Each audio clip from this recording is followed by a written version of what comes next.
આનો ઇન્ટરવ્યુ લીધો આ છોકરાનો આગળ આ જીબી નો હજુ એક છે ને કે મારી કન છે હજુ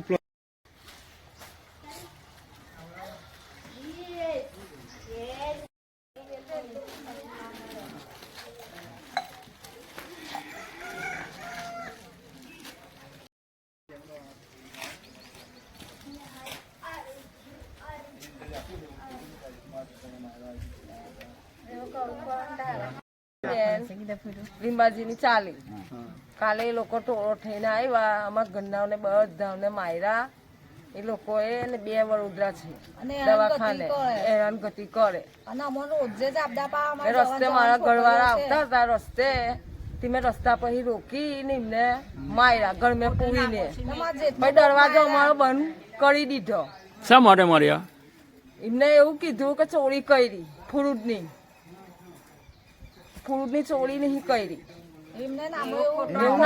ખોટી નામોસી મેકી ને 2 બંધ કરી દીધા મારીને. પછી એમને અમે લાવ્યા ઘેર લાવીને એમની સર્વર અમે કરવા ગયા. લીંબાજી મારા છે ગાંધીનગર થી બોલું. મારું નામ ગીતાબેન.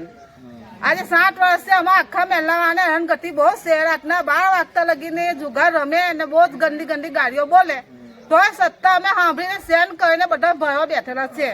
તોય પીઠ પાછા ભયો ને ઘરને ફેંકીને બધાને માર્યા અને છોકરીઓ જવાને દેખે તો ગંદુ પિક્ચર આખો દાડો જોવે ને અમે કહેવા જઈએ ને સગા સંબંધીને તો મારવાની ધક ધમકી અમને આપે ને આવીને ભય તો અભરૂકા ઉભા થાય વળવાય નતા જ્યાં ને એમને પીઠ પાછળ એને માર્યા.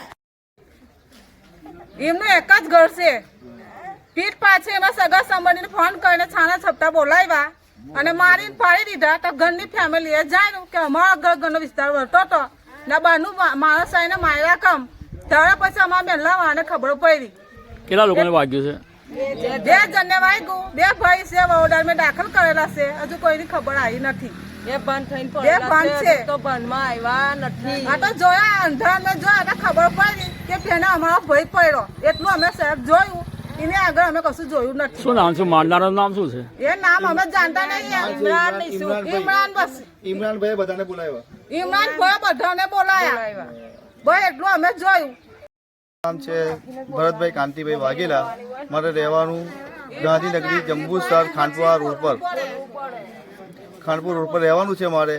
ને મને ગઈકાલે સાંજે જ અહીં જાણ પડી કે મારામારી થઈ. તો હું તાત્કાલિક તે ટાઈમે અહીંયા આવ્યો હતો. તો મારા ભાઈ મંગળભાઈ ભીખાભાઈ વાઘેલા અને વિશ્રામભાઈ ભીખાભાઈ વાઘેલા તથા દિનેશભાઈ ભીખાભાઈ વાઘેલા એ 3 ભાઈઓને અહીંયા આગળ અહીંયા બાજુમાં ઇમરાનભાઈ કરીને અહીંયા ફ્રૂટનો ધંધો કરે છે. તે ત્યાં અહીંયા રહે છે. તે એમને મારામારીનો હુમલો ગઈકાલે કરેલો એમની ઉપર. શા માટે કર્યો હતો? એ માટે મારા ભાઈ સાંજે કર્યા કામ કરે છે. તો સાંજે એ આવતો હતો. એને ઘરે બોલાવ્યો. ભલે ઘરે બોલાવીને એવું કીધું કે તે મારી ઘેરથી ચોરી કરી ફ્રૂટની ચોરી કરી. એટલે એને ઘેરથી ખૂબ માર માર્યો સાહેબ એમને. અને તે અમને એમના ઘરનાથી જ અમને કહેવાય કે તમારા છોકરાને મારે છે એટલે તમે આવીને એમને લઈ જાઓ. એટલે અમે બધા ત્યાં ગયા. ત્યાં જઈને એમને પેલા ભાઈને કીધું કે ભાઈ હવે તારા ફ્રૂટના જે પૈસા તારા ચોરી ગયો હશે કદાચ કે ના ચોરી ગયો પણ અમે તમને આપી દઈશું ને સમાધાન કરીને અમે ઘરે લાવ્યા. ઘરે આવ્યા પછી ઇમરાનભાઈ એમના સગા સંબંધીઓને ફોન કરીને તાત્કાલિક ટોળકી એમના માણસોને બોલાયા. કેટલા લોકો હતા? એ લોકો મિનિમમ 7-8 માણસ હતા.